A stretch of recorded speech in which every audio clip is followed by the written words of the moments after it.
Welcome. I don't know if you've seen online, but apparently they're working on a new James Bond game. And that was all the encouragement I needed to go and revisit some of my favourite 007 Bond games from the past. And today I'm going to talk to you about 2010's James Bond 007 Bloodstone. This was released in 2010, and it was actually released at the same time as the generally, let's face it, unloved GoldenEye remake on the PlayStation 3 and generally 7th gen consoles. It's got the likeness and the voice acting from Daniel Craig as Bond. You've got Judi Dench as M, and you've also got Joss Stone as the titular Bond girl in this particular adventure. This game also has the badge of honour of being the first original storied James Bond game since 2004, the then Pierce Brosnan fronted Everything or Nothing. Now, I do have a bit of a soft spot for the Bond games which have an original story, simply because it's almost like getting another James Bond movie. I'm a big fan of the franchise, I've seen them all multiple times, and the first thing I want to get across to you wonderful people is the story on this game is really good. Honestly, it's really engaging, really engrossing. It's got all the trademarks of James Bond. As I've already said, I like the original stories because it's like getting another James Bond movie, and this does feel like you are playing in a James Bond film, with the added bonus of you don't actually know what's going to happen next. I couldn't ask for more there, really. Graphically, I think it looks quite good. It's very 7th gen. I know that might be a bit of a wishy-washy answer, but if you play 7th gen consoles quite a lot like I do, you'll know what I mean. It looks good for the hardware at the time. Are there better looking games from the 7th gen? Yes, but there's a lot worse looking ones as well. It's right in the middle.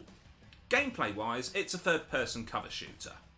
Your default weapon is your trusty Wolver PPK. Would you expect anything else really? Obviously you can do melee combat as well, and you pick up weapons, machine guns, etc. from the baddies once you've dispatched them. There's nothing innovative about the way this game plays, if I'm honest, but it plays very well. If I was going to criticise anything, there's some very small climbing sections, and that's probably the weakest part of the gameplay. There are some stealth elements which I think are done well and they play as they should. The majority of the sections where you can start off as stealth, if you do make a mistake or you just don't fancy it, you can still go in all guns blazing. And I do like that option. I don't like it that I have to constantly keep restarting if I just go around the corner a couple of seconds too early. So I think that's a good balance of gameplay there. It introduces something called focus aim. I'll be honest with you, I didn't really use it too much. I just sort of played it as a standard third-person shooter. But the basic theory is it slows down time and you can line up your shots and it takes people out nice and quickly without them being able to kill you. It's a nice little mechanic. It's just something I forgot about, quite honestly, because I hadn't had it in a Bond game I'd played previously. All the ones I've played previously are from the PlayStation 2 era, really, apart from the GoldenEye remake. That's an upcoming video. Subscribe if you want to see it. And if you don't, still subscribe, please. The real highlight for me, and this is the way it was for me on the PlayStation 2 games as well, I love the drive-in sections. I just think they're absolutely brilliant fun. You're largely driving the Aston Martin, as you'd expect, with a few gadgets on it, and they're just really good fun. As with the gun combat, it's nothing innovative, but I don't really think this is a franchise that's particularly innovative, really. It's just, you get what it says on the tin. You get what you want. A nice, good, gripping story, over-the-top action, over-the-top stunts, some nice tight gameplay which works exactly as it should. It's not a long game, it doesn't outstay its welcome, and you can just have a really good time playing it. Sometimes you don't need to innovate on that. If something's good fun, that's what games are supposed to be. So just keep it fun. It works for me at least anyway. The one thing that I do feel is missing, but this isn't just from this game, it's from the entire Bond franchise since we changed over to Daniel Craig. They've taken the gadgets away, as they have in the films. Your only real gadget is a smartphone, and it's probably relied on a little bit too much as a game mechanic, truth be told. I might just be old school here, My favourite Bond, as I said earlier, was Connery. My second favourite, probably Pierce Brosnan. I like the Bond girls, the gadgets. It's what I grew up watching. I didn't see why it needed to change to more of a Bourne film. But it's the way it's gone. And at least they've taken it and kept faithful to it, so you can still have fun with it, and it's what you'd expect, especially for the fans of the Daniel Craig films, who haven't seen perhaps some of the older ones. They want what they've seen on telly. You'll get it. All in all, this is a really good, solid Bond adventure. It's exactly what you'd expect. If you like Bond, like me, you'll have a great time, you'll be a fan of the game, and it'll encourage you to want to play some more of them.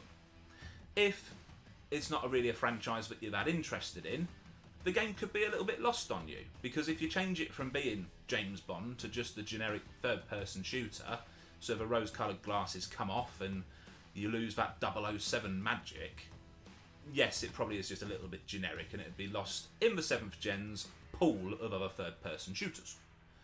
But what do you think? Would it help if I point out that this game, ever so cheap to pick up? Seriously, it's a real bargain of a game. So that might help you a little bit if you're a little bit penny pinching like my good self here.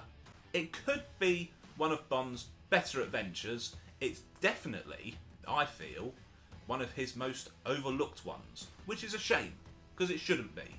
The biggest shame with Bloodstone is you can see from the ending that they teed it up ready for a sequel, but unfortunately it just didn't sell that well, and ultimately the studio ended up closing, so it was never made. And part of me is always going to wonder where they would have gone. That said, it still serves itself well as a standalone game. It's great fun, it's a great time, it's just a good fun video game. I'm going to put a lot of content out over December, including quite a few Bond videos, because I have been going through my collection, and I'm pretty sure I've got all of them, and replaying a lot, so I figure, why not make videos about it? I could make a video about your favourite Bond game. And I'm going to have lots of other different content as well. I'm not just going to stick to the same thing. I've had quite a couple of months. I'm enjoying getting back on it, sitting back in front of the camera, recording videos, and I'm hoping you might enjoy watching them. Until next time, I'll see you soon. Ta-da!